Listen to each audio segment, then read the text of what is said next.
En 2010, aux États-Unis, un chasseur expérimenté prétend avoir tué Bigfoot. Il l'aurait même enterré dans la forêt, ne sachant pas quoi faire du cadavre. Quelques années plus tard, Brian Sykes, un généticien notamment célèbre pour avoir séquencé pour la première fois l'ADN de Néandertal, s'intéresse à la question de Bigfoot et à son identité. Rencontrant les chasseurs, ils partent tous les deux déterrer le cadavre du Bigfoot afin de faire une analyse génétique. L'analyse revient, identifiant le cadavre du Bigfoot comme étant celui d'un ours. Bonjour à toutes et à tous et bienvenue pour cette foire aux questions sur la bête du Gévaudan. Vous l'aurez compris, ce premier témoignage n'avait rien à voir avec la bête du Gévaudan, mais pourtant vous sentez que ça veut dire quelque chose qui va avoir un rapport avec ça. Notamment, ça veut surtout dire que les témoignages, même venant d'un chasseur très expérimenté, peuvent être faux. Pas forcément mensongers, mais au moins faux. Les gens peuvent se tromper. Même quelqu'un qui sait exactement ce qu'il fait, comme un chasseur, peut prendre un ban à l'ours pour un Bigfoot. Donc, les témoignages, ça va pas être l'outil principal qu'on va utiliser pour répondre à cette question. Quelle était la bête du Gévaudan? À quel animal correspond la bête du Gévaudan? Donc ce qu'on va utiliser, c'est plutôt l'anatomie dentaire, parce que tous les mammalogistes le savent bien. Quand on veut identifier un mammifère, le mieux c'est de retourner le crâne pour regarder ses dents. En effet, chez les mammifères, la morphologie dentaire est différente d'une espèce à une autre et permet une identification extrêmement précise, simplement en regardant la morphologie des dents et aussi la formule dentaire, c'est-à-dire le compte des types de dents et du nombre de ces dents. Donc le nombre d'incisives, le nombre de canines, le nombre de prémolaires, le nombre de molaires, toutes ces choses vont varier d'une espèce à une autre. Chaque espèce va avoir un nombre différent de dents et une formule dentaire différente qui permet une identification souvent à l'échelle de l'espèce. Bon, entre le chien et le loup, ça va être chiant parce que le chien et le loup, c'est la même espèce, Canis lupus.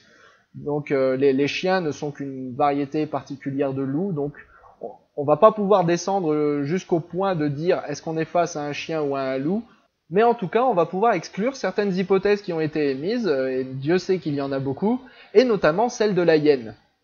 Parce que la hyène, elle a une formule dentaire et une anatomie dentaire extrêmement différente de celle du loup. Donc si on est face à un loup, un chien ou à une hyène de l'autre côté, on va tout de suite le savoir. Maintenant la question c'est où est-ce qu'on va trouver des documents concernant la formule dentaire, l'anatomie dentaire de la bête du Gévaudan. Alors déjà commençons par cette image. Cette image, si vous vous intéressez à la bête du Gévaudan, vous l'avez probablement déjà vue à de multiples reprises. Donc vous avez une photo, enfin une image d'un crâne de loup à gauche et une reconstitution du crâne de la bête à droite.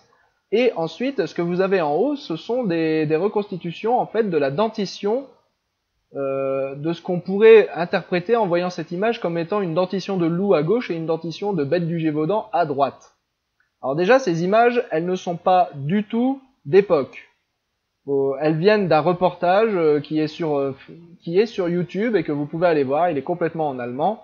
Je peux vous mettre des extraits là en ce moment. Cette vidéo, en fait, elle vous donne des reconstitutions, mais au final, c'est pas du tout des documents d'époque. Donc déjà, même si ça a l'air d'être époque, ça a l'air d'être des vieilles gravures, ce ne sont pas des vieilles gravures, en réalité, c'est tout à fait récent. Donc déjà, c'est le premier point. Le deuxième point, c'est que là où cette image donne à penser qu'on pourrait être face à la dentition d'un loup à gauche, la dentition d'une bête du Gévaudan à droite, et on pourrait voir évidemment d'énormes différences entre le loup et la bête du Gévaudan, en réalité c'est pas ça du tout. En réalité il s'agit des mâchoires inférieures et supérieures de ce que je crois comprendre qu'en fait ce sont des reconstitutions de la dentition de la bête. Donc en fait ce que vous voyez c'est la mâchoire inférieure et la mâchoire supérieure d'une bête du Gévaudan. Alors comparons ça à une mâchoire de chien et de loup et vous allez voir que c'est beaucoup plus évident. Alors déjà on retourne l'image pour s'y retrouver. Et alors regardons d'abord la mâchoire supérieure. On voit 3 incisives qui sont elles-mêmes séparées de la canine par un diastème. Alors un diastème pour ceux qui ne savent pas, c'est juste un espace entre les dents. Donc là, il y a un diastème entre la dernière incisive et la canine. Vous remarquerez aussi que la dernière incisive, la 3e incisive, est très grosse sur la mâchoire supérieure du chien et du loup comparée aux autres incisives. Et c'est la même chose sur la mâchoire reconstituée de la bête ici. Après la canine, vous avez 1, 2, 3, 4 prémolaires. la dernière étant la plus grosse car elle va constituer ce qu'on appelle un complexe P4M1, donc pour quatrième prémolaire et première molaire inférieure. Le complexe P4M1, qu'on appelle aussi les carnassières chez les carnivores, eh bien ce sont tout simplement les dents les plus grosses chez les mammifères placentaires carnivores qu'on appelle les carnivora. Donc c'est plutôt agréable d'avoir comme ça tous les mammifères carnivores, tous les mammifères placentaires carnivores dans le même groupe. Ça rend la classification beaucoup plus simple. Et tous ces carnivora, ils ont une particularité, c'est ce complexe P4M1. Ils ont des dents carnassières, et ces dents carnassières sont toujours la quatrième prémolaire supérieure et la première molaire inférieure. Toujours. Jamais des dents différentes. Et donc l'usage de ces carnassières, c'est évidemment c'est un énorme ciseau en fait. Hein, c'est un ciseau naturel qui permet de découper la viande. Et donc ces carnassières, c'est vraiment une signature du groupe Carnivora. Donc ça aura son importance un petit peu plus tard dans la vidéo, mais là donc la bête du Gévaudan, vous pouvez voir, elle est reconstituée donc avec une carnassière en lieu et place de la P4. Et ensuite, eh bien on a deux molaires, exactement comme chez le chien et le loup. Alors vous avez vu, je travaille par demi-mandibule. Je travaille toujours par demi-mandibule parce que de toute façon, si on travaillait sur les deux mandibules à la fois, on ne ferait que doubler la quantité d'informations, ça n'a aucun intérêt. Hein. Autant travailler par demi-mandibule puisqu'on part du principe qu'il y a une symétrie entre les deux mandibules. Donc ça c'est la mâchoire supérieure. Maintenant la mâchoire inférieure, on regarde et on voit trois incisives, la troisième étant légèrement plus grande encore une fois que les deux autres. Ensuite, on a la canine qui est elle-même suivie d'un diastème qui la sépare des prémolaires. Et donc là, si vous êtes perspicace, vous aurez compris qu'en fait ce diastème, ça n'est ni plus ni moins que l'espace où la canine de la mâchoire opposée vient s'imbriquer. Donc c'est pour ça qu'il y a un diastème à l'avant de la canine sur la mâchoire supérieure et un diastème à l'arrière de la canine sur la mâchoire inférieure. C'est parce que les canines en fait s'imbriquent les unes dans l'autre.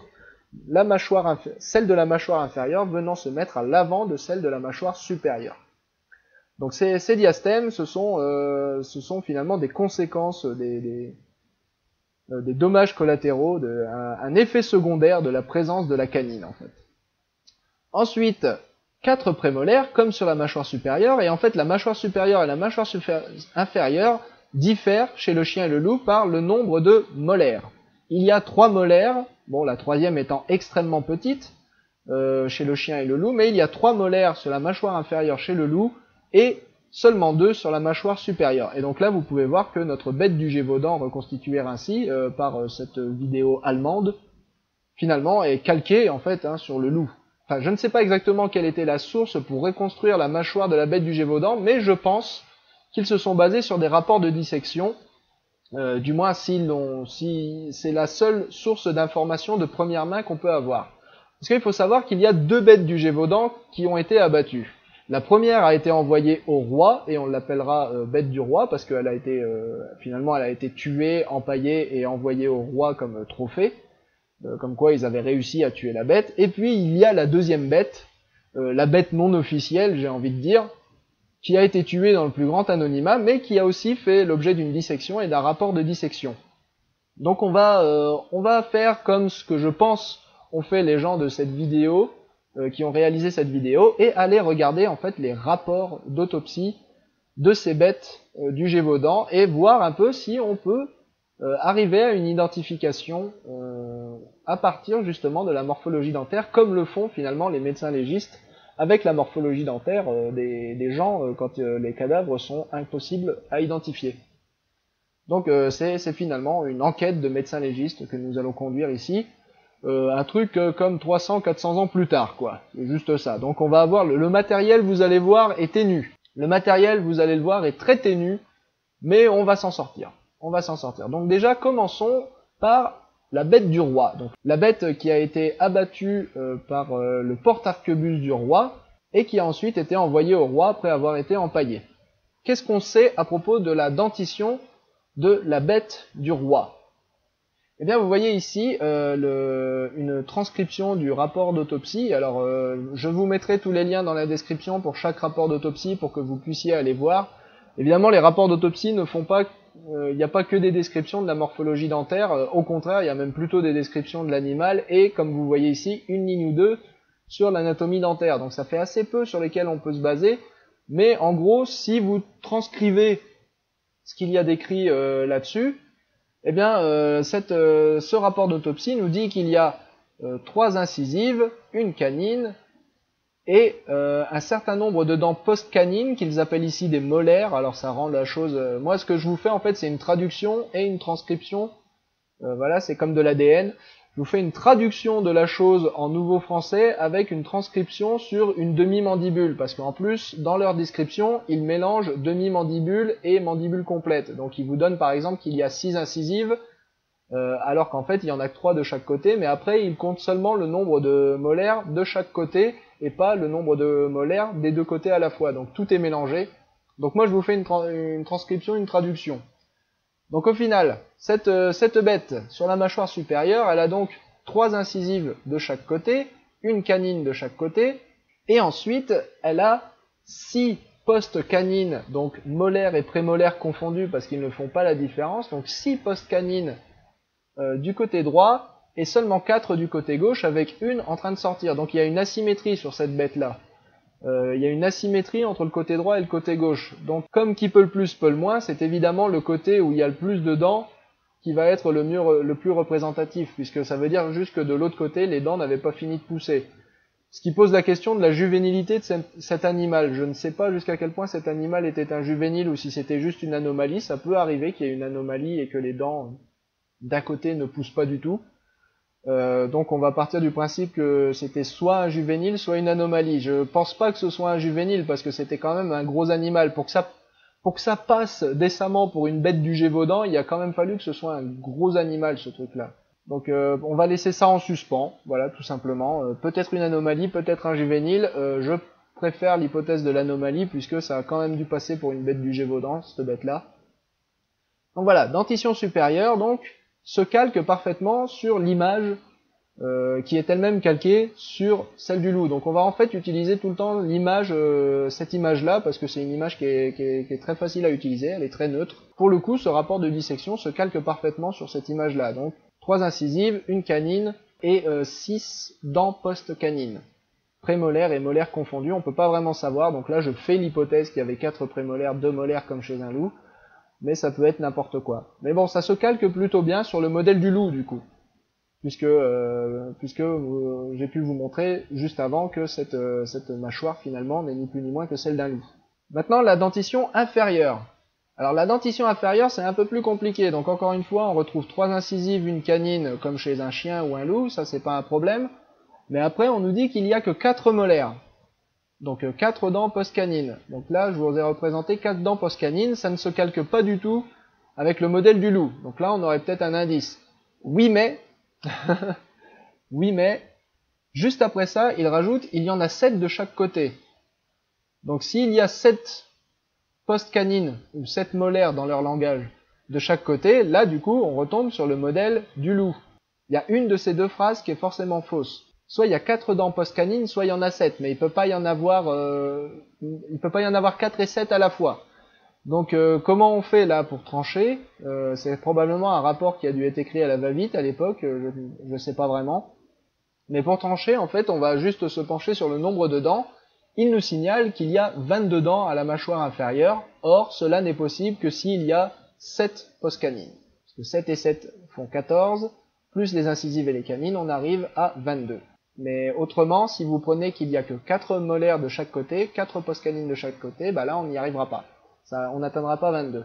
Donc je pense que ce qu'il faut oublier, ce qu'il faut laisser de côté, c'est l'information 4 molaires. Parce que c'est juste pas possible, ça colle pas avec le reste de la description.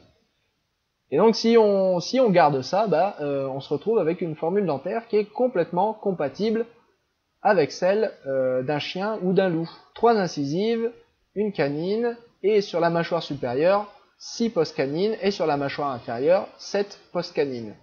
Donc, cette description se marie relativement bien avec une identification comme un chien ou un loup. Alors maintenant, comparons avec les autres hypothèses qui ont pu être mentionnées. Alors pour ma part, je me suis surtout intéressé aux hypothèses qui ont été reportées sur la page Wikipédia. Pourquoi? Parce que c'est les seules qui sont sourcées, d'une manière ou d'une autre. Donc, ou du moins c'est les mieux sourcés. Donc au moins, si vous voulez en savoir plus, encore une fois, sur les hypothèses que je vais vous montrer, eh bien, vous pourrez vous référer à la page Wikipédia de la bête du Gévaudan et aller voir les sources qui sont elles-mêmes citées dans la page Wikipédia de la bête du Gévaudan pour savoir d'où sortent ces hypothèses. Alors la première hypothèse, c'est celle du thylacine. Est-ce que la bête du roi pouvait être un thylacine? Donc le thylacine, c'est aussi ce qu'on appelle le loup de Tasmanie. Alors il aurait été vachement loin de chez lui pour le coup. Donc un thylacine qui aurait été, je sais pas, échappé d'une ménagerie, je suppose.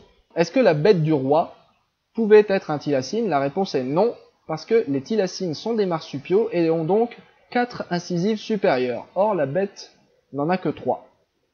Donc déjà, le thylacine est complètement exclu. Même si pour le nombre de postes canines, en l'occurrence, ça pourrait marcher, mais là, pour le coup, le nombre d'incisives, on n'a même pas à aller plus loin, le nombre d'incisives est déjà faux. Donc déjà, exit l'hypothèse du thylacine.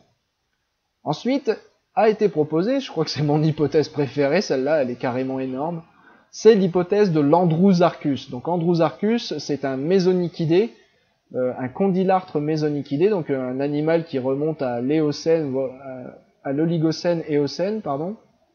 Enfin, les mésonychidés, on les trouve dès l'Éocène, mais Andrewsarchus, lui, est typiquement Oligocène. Donc Andrewsarchus, c'est un truc mastoc. Il est représenté ici comme un cochon, ce que j'aime beaucoup, parce que effectivement, Andrewsarchus, pour autant qu'on sache, était plus apparenté au cochon qu'au carnivore moderne. C'est un ongulé, Andrewsarchus, probablement apparenté aux artiodactyles. Donc c'est plus correct de le représenter comme un cochon que comme une hyène, par exemple. Donc et Andrewsarchus, on connaît très bien sa morphologie parce qu'on a de nombreux fossiles. Et donc voici la formule dentaire de Andrewsarchus. 3 incisives, on est d'accord, une canine, tout va bien, mais beaucoup trop de dents post-canines. Andrewsarchus a 7 post-canines sur sa mâchoire supérieure, il n'y en a que 6 chez la bête du roi. Si je pourrais aussi vous montrer la mâchoire inférieure, mais ça sert à rien, ça merde déjà la mâchoire supérieure. Donc exit Andrewsarchus, c'est pareil, l'empreinte dentaire ne marche pas. L'hypothèse de la hyène, la fameuse hypothèse de la hyène, très célèbre, pourquoi? Parce que c'est aussi une hypothèse historique. C'est une hypothèse qui avait été proposée déjà à l'époque de la bête du Gévaudan, et apparemment, d'après les notes que j'ai pu en trouver, ce serait Buffon lui-même, donc le célèbre anatomiste Buffon, qui aurait lui-même déclaré que la bête du Gévaudan pourrait être une hyène venue d'Afrique et perdue par une ménagerie des alentours. Alors certains disent Montpellier, d'autres disent Beaucaire. Voilà, bon, en tout cas, ça aurait pu être une hyène d'après une autorité de l'époque. Donc quand même, Buffon, c'est pas n'importe qui, et on est en droit du coup de prendre cette hypothèse très au sérieux. Alors, est-ce que la morphologie des dents de la bête correspond à celle d'une hyène? Donc ici, vous avez les demi-mâchoires supérieures et inférieures d'une hyène. Alors, on commence par la demi-mâchoire supérieure. Les incisives, au nombre de 3, la troisième étant plus grosse, ok. La canine, ok. Par contre, encore une fois, ça bloque au post-canine. Et contrairement à Andrewsarchus, c'est pas parce qu'il y en a trop là, c'est parce qu'il n'y en a pas assez. Chez la hyène adulte, il n'y a quasiment pas de molaires du tout. Il n'y a que des prémolaires, il y a juste une toute petite molaire. Donc en fait, il manque au moins une dent sur la mâchoire supérieure pour pouvoir avoir le même nombre de dents que chez la bête du roi, tel que décrit dans son rapport d'autopsie. Donc, encore une fois, la hyène, c'est pas possible. La hyène n'a juste pas assez de dents pour être une candidate sérieuse. Et c'est le même problème sur la mâchoire inférieure. Vous pouvez voir la mâchoire inférieure, j'ai pas coloré, mais vous pouvez voir que sur la mâchoire inférieure, il y a encore plus de molaires sur la mâchoire inférieure de la bête, tel que décrit dans le rapport d'autopsie. Et là, sur la hyène, il n'y a que 1, 2, 3, 4 dents post-canines. Donc ça va pas être possible, ça colle pas du tout. L'hypothèse de la hyène ne colle pas du tout avec la bête du roi. Évidemment, à la suite de la hyène vient évidemment l'hypothèse du lion, du tigre ou du ligre ou du tigron, enfin bref, tout ce que vous voulez, toutes les combinaisons possibles de lion et de tigre imaginables, sauf que les lions et les tigres ont encore moins de dents que les hyènes. Ils ont encore moins de dents post-canines que les hyènes. Là, vous pouvez en voir, il n'y en a que 4. Donc on est très très loin du compte de la bête tel que décrit dans le rapport d'autopsie. Alors revenons sur des animaux un peu moins exotiques, l'ours. L'ours a été proposé comme candidat à la bête du Gévaudan. Bon, pourquoi? Parce que l'ours était présent à l'époque, hein, donc il aurait pu être responsable de quelques morts au moins de ce qu'on attribue à la bête du Gévaudan. Bon, le truc déjà, c'est que l'ours, c'est pas spécialement un carnivore. Il appartient au grand ordre des carnivora, mais en lui-même, il est plus omnivore. Donc déjà, ça embête un peu. Mais bon, on va voir que pour l'anatomie dentaire, ça pourrait marcher. Regardez. Donc l'ours, le problème, c'est qu'il a une énorme variabilité au niveau de sa formule dentaire. L'ours, c'est un des rares animaux où on va voir un nombre de prémolaires extrêmement variable. Les molaires sont pas trop affectés, mais les prémolaires, c'est très très variable. Donc ici, du coup, j'en ai mis 3 images pour vous représenter cette variabilité. Alors sur la première image, vous pouvez voir, il y a 3 incisives, une canine, donc ça c'est ok, mais il y a 4 dents post-canines. Donc ça, 4 dents post-canines, c'est pas assez, il faut qu'il y en ait 6 sur la mâchoire supérieure. Donc on n'a même pas besoin de regarder la mâchoire inférieure, mais c'est le même problème sur la mâchoire inférieure, il n'y a pas assez de dents. Sur cette deuxième image d'ours, on peut voir 3 incisives, une canine et 1, 2, 3, 4, 5 dents post-canines. On s'approche, mais c'est encore insuffisant. Bon, en plus que les 2 premières prémolaires sont vraiment très très petites pour le coup. Mais voilà, ça fait 5 dents post-canines, ça ne colle toujours pas, donc pareil, même pas besoin de regarder la mâchoire inférieure.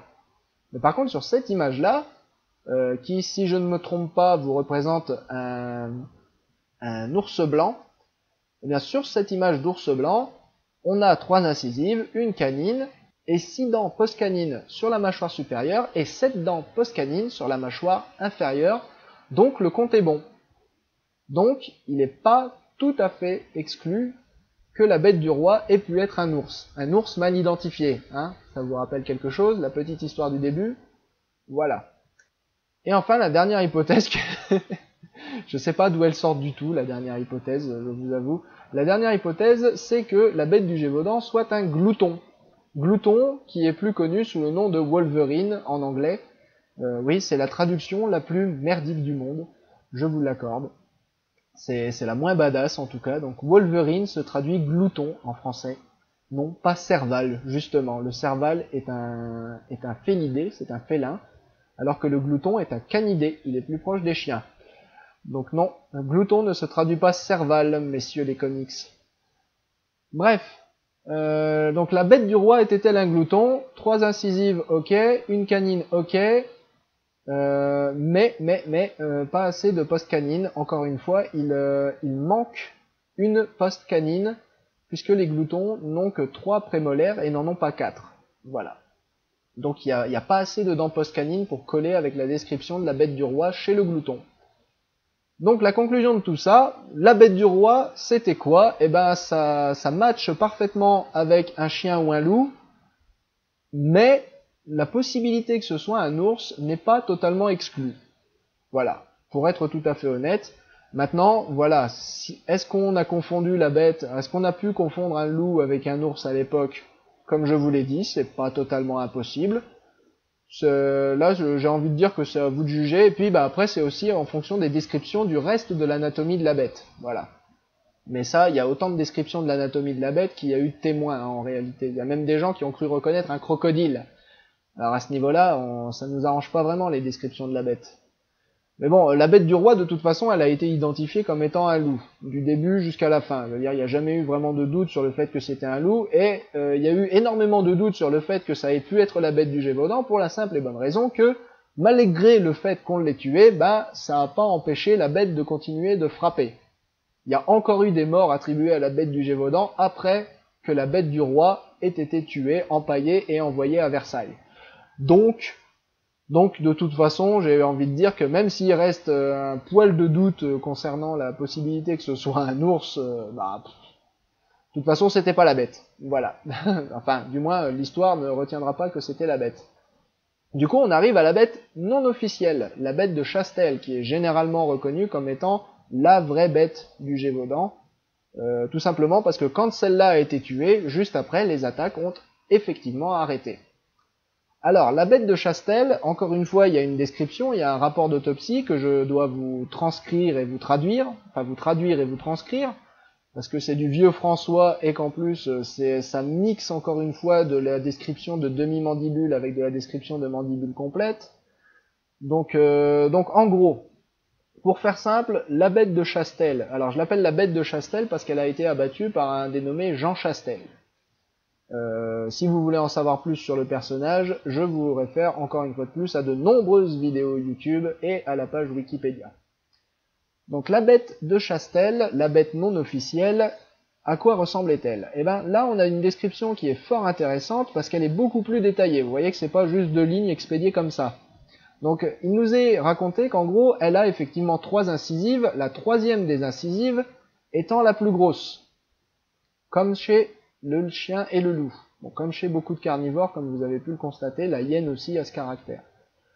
Il y a un espace, donc un diastème, puis on arrive à la canine, comme chez le chien et le loup, puis on a 4 dents molaires, donc ils appellent ça des dents molaires, ce sont des dents post-canines, donc 4 dents post-canines, dont la quatrième est la plus grosse, est largement plus grosse que les autres, nous dit la description, et ça, ce n'est pas sans rappeler la fameuse carnassière. Donc il y a un système P4M1, un complexe P4M1 chez cet animal. Et ça c'est très intéressant parce que ça va nous permettre de savoir où s'arrêtent les prémolaires et où commencent les molaires, parce que la carnassière est toujours la quatrième prémolaire, donc c'est toujours la dernière prémolaire chez les carnivores. Donc là, savoir que la quatrième dent postcanine est la plus grosse et est donc la carnassière, ça veut dire ça veut dire que c'est la fin de la rangée prémolaire et que les dents qui viennent derrière, il y en a encore 2, ce sont des molaires. Donc il y a 4 prémolaires et 2 molaires sur la mâchoire supérieure. Ensuite, sur la mâchoire inférieure, pareil, 3 incisives, une canine et un diastème. La description, cette fois, nous donne effectivement qu'il y a un diastème, nous donne l'information qu'il y a un diastème. Ensuite, on a 4 prémolaires, donc les premières étant les plus petites et la rangée grandissante à l'arrière. Et ensuite, il nous dit que la 5e molaire, donc la 5e postcanine dans notre langage à nous, est la plus grosse. Donc c'est la fameuse M1 du complexe P4M1, ce qui nous permet de savoir que toutes les dents qui sont devant ça sont des prémolaires, puisque la molaire numéro 1 est la carnassière sur la mâchoire inférieure. Donc molaire numéro 1, carnassière, et il y a encore 2 molaires derrière ça, donc on a une formule dentaire à 4 prémolaires et 3 molaires sur la mâchoire inférieure. Et ça, évidemment, ce n'est pas sans nous rappeler, une fois de plus, le chien et le loup. Donc là, en l'occurrence, on est face à une description qui colle impeccable à celle d'un chien ou d'un loup. Il n'y a aucun doute possible là-dessus, c'est vraiment, il n'y a pas de problème sur le fait que ce soit parfaitement cohérent avec le chien et le loup. On va quand même donner un petit œil critique aux autres hypothèses. Donc la bête de Chastel peut-elle être un thylacine ou Andrewsarchus? La réponse est non. Déjà parce qu'il y a un complexe P4M1, et ce complexe P4M1 n'existe pas chez les animaux qui ne sont pas des placentaires carnivores. Le thylacine est un marsupial et Andrewsarchus est un mésonychien. Donc ni l'un ni l'autre ne sont des carnivoras, donc ils n'ont déjà pas de carnassière, premièrement. Et puis deuxièmement, on a le même problème qu'avec la bête précédente. Puisqu'apparemment la formule dentaire est la même que la bête précédente, c'est juste que maintenant on a plus de détails morphologiques et on sait où s'arrêtent les prémolaires et où commencent les molaires. Mais sinon le nombre de postcanines est exactement le même. Donc ça peut pas marcher pour le thylacine parce qu'il y a 4 incisives chez le thylacine, il n'y en a que 3 chez la bête de Chastel. Et ça marche pas non plus avec le thylacine parce que le thylacine étant un marsupial, il a aussi 4 molaires et non pas 3. Donc voilà, il n'y a que 3 prémolaires et 4 molaires chez le thylacine, alors que c'est l'inverse chez les placentaires. Il y a 4 prémolaires et 3 molaires à l'arrière. Et chez la bête de Chastel, il y a 4 prémolaires et il n'y a que 2 molaires. Donc le thylacine est complètement exclu, ça ne peut pas être la bête de Chastel. Andrewsarchus, pareil que tout à l'heure, il n'y a pas le bon nombre de postcanines. Andrewsarchus a beaucoup trop de postcanines et en l'occurrence, c'est le nombre de molaires. Andrewsarchus a 3 molaires alors que la bête de Chastel n'en a que 2. Donc c'est pareil, ça ne colle pas. Donc ce n'est ni le thylacine ni Andrewsarchus. La bête de Chastel pourrait-elle être un lion, un tigre ou une hyène? Même problème que tout à l'heure, beaucoup trop de dents postcanines chez la bête comparé au lion, au tigre ou à la hyène. Donc je vous ai dit tout à l'heure, la hyène n'a qu'une seule molaire, de même que le lion et le tigre. Donc ici, pour le coup, il n'y a aucun doute sur le fait que la bête ne peut pas être un lion, un tigre ou une hyène ou n'importe quel autre félidé. Les félins, de manière générale, n'ont pas assez de dents postcanines, n'ont pas assez de molaires. Il y a une tendance chez les féliformes à perdre les dents qui sont à l'arrière de la carnassière et même à l'avant des fois de la carnassière, notamment chez les félins. Donc, chez les féliformes, on exclut quasiment tout. Et on n'a même pas besoin de s'intéresser à la mâchoire inférieure, c'est le même problème sur la mâchoire inférieure. Idem pour le glouton qui n'a ni assez de molaires ni de prémolaires. La bête de Chastel pourrait-elle être un ours? Donc je vous ai dit tout à l'heure que l'ours, encore une fois, c'est un problème puisqu'il y a une énorme variabilité au niveau du nombre de prémolaires. Donc en l'occurrence, l'ours, l'image qui correspondait à l'ours blanc, c'est-à-dire celle qui est en bas, la petite image en bas, la plus à gauche, colle finalement à la bête de Chastel, comme elle collait à la bête du roi précédemment. Mais, n'oublions pas que l'ours est omnivore et que de ce fait, l'ours ne possède pas de carnassière. La carnassière a été perdue chez l'ours. Donc c'est pas qu'elle est absente totalement, elle a été présente par le passé, mais elle a été secondairement perdue et les dents sont devenues extrêmement plates pour s'accommoder d'un régime beaucoup plus omnivore, beaucoup moins chargé en viande. Le rôle des carnassières, c'est hachoir à viande. Mais si vous mangez plus de viande, ou beaucoup moins de viande comme le fait l'ours, bah fatalement le rôle des carnassières est perdu. Donc là, l'ours, comme je vous le montre ici, ne possède pas de complexe P4-M1. La P4, donc la quatrième prémolaire supérieure et la première molaire inférieure, ne sont pas suffisamment grandes. Elles ne sont pas plus grandes que les molaires, comme vous pouvez le voir sur ces images. Donc là, pour le coup, on peut exclure totalement l'ours comme étant possiblement la bête de Chastel. Donc, conclusion, la bête de Chastel est soit un chien, soit un loup. Il n'y a aucun doute, du moins si on se base sur cette description-ci. Et oui, car dans mes recherches, je suis tombé sur d'autres descriptions de la bête de Chastel, et notamment une description qui a été faite dès le lendemain du jour où elle a été tuée. Donc voici à quoi ressemble la description de la dentition de la bête de Chastel telle qu'elle a été décrite le lendemain. Alors ce n'est pas le rapport d'autopsie, c'est une description qui a été faite probablement rapidement avant que la bête soit envoyée en autopsie. Il est écrit dans le rapport que cette description a été faite le lendemain du jour où la bête a été tuée, alors que la dissection, elle, a été faite bien plus longtemps après. Donc c'est un rapport qui est beaucoup moins détaillé, comme vous pouvez le voir, là on revient sur deux pauvres lignes, mais ce qu'il y a d'intéressant avec ce rapport, c'est qu'au lieu de nous dire qu'il y a du coup 6 molaires au-dessus, donc 6 postcanines sur la mâchoire supérieure et 7 postcanines sur la mâchoire inférieure, celui-là nous dit qu'il y a 6 molaires sur la mâchoire supérieure et sur la mâchoire inférieure. Donc on perd une dent sur la mâchoire inférieure, on perd une dent postcanine. Et ça du coup, ça remet l'ours en candidat potentiel, parce que l'ours, encore une fois, il y a certains ours qui vont n'avoir effectivement que 6 dents postcanines sur les mâchoires inférieures. Donc cette description nous remet l'ours en tant que candidat potentiel, si du moins on veut bien admettre que cette description prévaut sur la description plus détaillée liée à la dissection. Donc là où je suis sceptique par rapport à cette description, par contre, c'est sur le mot de la fin, là, 22 dents en tout. On fait pas 22 dents en tout en ayant 6 dents postcanines sur les mâchoires supérieures et inférieures, et en ayant 3 incisives et une canine aussi sur les mâchoires supérieures et inférieures. Donc voilà, là j'ai essayé de faire les comptes, si vous voulez. Donc à gauche, vous avez la bête de Chastel avec 6 dents postcanines sur la mâchoire supérieure et inférieure telle qu'elle est décrite dans ces deux lignes. Et à droite, vous avez la bête de Chastel telle qu'on vient de l'examiner plus haut, décrite dans le rapport de dissection beaucoup plus détaillé. Et ce qu'on peut voir donc sur cette image de gauche, c'est qu'il n'y a quasiment aucun moyen pour arriver à un compte de 22 dents en tout. Alors, est-ce qu'il parlait des molaires, donc pour le coup des dents postcanines, mais dans ce cas-là, il y a 24 postcanines en tout. Est-ce qu'il parlait du nombre de dents sur la mâchoire supérieure, donc toutes les dents sur la mâchoire supérieure, et dans ce cas, il y en a 20, et il y en a 20 aussi sur la mâchoire inférieure. Est-ce qu'il parlait du nombre de dents en tout, mais dans ce cas-là, c'est 40, ou bien est-ce que c'est le nombre de dents par demi-mâchoire, et dans ce cas-là, il y en a 20. Il n'y a aucun moyen, avec cette formule dentaire qui est décrite dans ce rapport à la va-vite du lendemain de la chasse de la bête de Chastel, il n'y a aucun moyen d'arriver au compte de 22. Aucun. Ou alors si, mais il faut se mettre à enlever des dents de façon random, quoi. faut se mettre à faire n'importe quoi.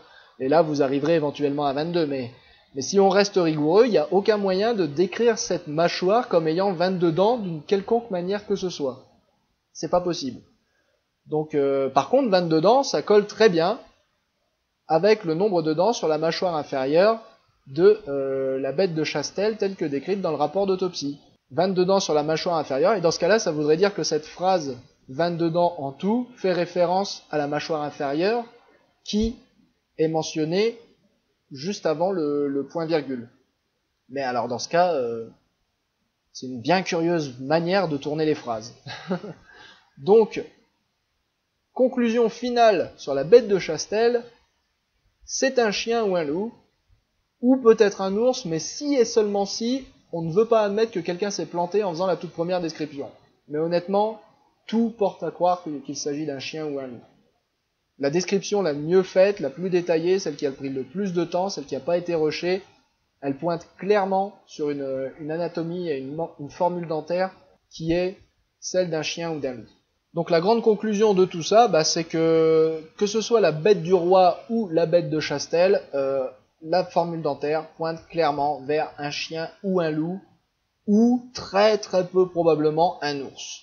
Mais quoi qu'il arrive, on n'est pas du tout sur un animal exotique. Voilà, on est sur de l'animal local. Donc rien d'aussi ésotérique qu'une hyène, ou un lion, ou un glouton, ou un thylacine.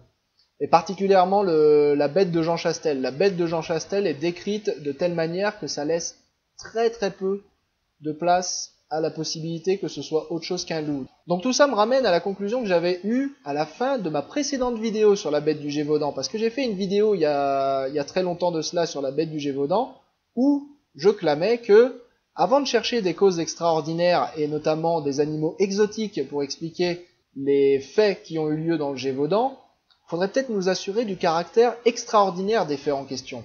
Ça sert à rien d'aller chercher des causes extraordinaires à des problèmes qui sont tout à fait ordinaires. Et en l'occurrence, les attaques de loups, sans aller jusqu'à dire que c'était totalement ordinaire, c'était pas rare à l'époque. Donc là, je vous présente les travaux de Jean-Marc Morisseau. C'est un historien qui a beaucoup travaillé sur les attaques de loups. Il s'est pas spécialement focalisé sur la bête du Gévaudan, contrairement à ce que tous les gens qui bossent sur la bête du Gévaudan font. Lui, il s'est focalisé sur les attaques de loups en général. Et les attaques de loups en général en France, il y en a eu des centaines de cas répertoriés. Seulement les cas répertoriés, vous imaginez l'état civil à l'époque, seulement les cas répertoriés. Et là, vous voyez un tableau sur lequel il y a les dates en bas, des intervalles de dates, et le nombre d'attaques de loups sur des hommes, donc des attaques de loups enregistrées. Donc c'est des animaux qui ont été reconnus comme étant des loups. Et ces attaques de loups sur des gens, vous voyez que la bête du Gévaudan, c'est pas le cas le plus grave, hein. Le cas le plus grave, c'est celui de la bête d'Orléans et de Touraine. Donc là, la bête du Gévaudan, finalement, c'est un événement qui est assez ordinaire, dans le sens où il y a eu autant de morts pour d'autres bêtes. Il y a au moins trois autres pics d'attaque qui sont presque aussi grands que ceux de la bête du Gévaudan. Donc la bête du Gévaudan, au final, elle n'a pas grand-chose d'exceptionnel. Des loups anthropophages, il y en avait à l'époque. Et des crises, des pics d'attaque de loups anthropophages sur les êtres humains, en France, il y en a eu d'autres. Bien avant la bête du Gévaudan. La bête du Gévaudan, c'était finalement le dernier cas, et le fait que ce soit le dernier cas est intéressant parce que c'était aussi le cas le plus médiatisé. Et c'est finalement ça qu'elle a de différent, la bête du Gévaudan, c'est qu'elle a été vachement plus médiatisée. Donc au final, des loups anthropophages, en France, il y en avait à l'époque. Il y a des centaines de cas enregistrés de loups anthropophages qui ont sévi en France. Et tous n'étaient pas des hyènes ou des mésonychidés. Hein, on va pas commencer à aller chercher des explications extraordinaires à des phénomènes ordinaires. C'était des loups, c'est tout. Et à partir du moment où on a commencé à purger la France de loups, c'est-à-dire après la bête du Gévaudan, curieusement, il n'y a plus d'attaque. Voilà. Et vous pouvez même voir sur la carte de France que ces événements sont pas particulièrement localisés dans la région du Gévaudan. Bien au contraire, il y en a partout. L'être humain, c'est de la viande, et c'est même de la viande particulièrement sans défense quand il est isolé. Hein, l'être humain, il n'a pas de crocs, il n'a pas de griffes, il court pas vite. Donc quand vous trouvez un petit être humain tout seul dans la forêt, fatalement, vous êtes un loup affamé, vous attaquez. Hein, je veux dire, c'est pas si compliqué que ça à envisager. C'est tout, le loup attaque l'homme, et le loup attaquait l'homme à l'époque, beaucoup plus par moment que durant les événements du Gévaudan. Donc, pas de fait extraordinaire dans ce cas-là, donc pas besoin de cause extraordinaire. Donc la seule raison d'aller chercher autre chose qu'un loup, c'est pas du coup parce que les loups n'attaquent pas particulièrement les hommes, ça c'est pas vrai, Jean-Marc Morisseau l'a montré, c'est surtout parce que certains témoignages de l'époque rapportent que des personnes n'ont pas reconnu la bête comme étant un loup. Et ça vous renvoie du coup à ma petite histoire du début. Parce que c'est la raison ultime que tout le monde sort pour dire que la bête du Gévaudan n'était pas un loup. Les gens ne l'ont pas reconnu comme tel. Bah oui, mais si vous croisez tous les témoignages qui ont été faits à propos de la bête du Gévaudan, certains le décrivent comme un sanglier, certains la décrivent comme un crocodile, certains la décrivent comme un ours, certains la décrivent comme un truc qu'ils n'ont jamais vu, d'autres ont vu le diable.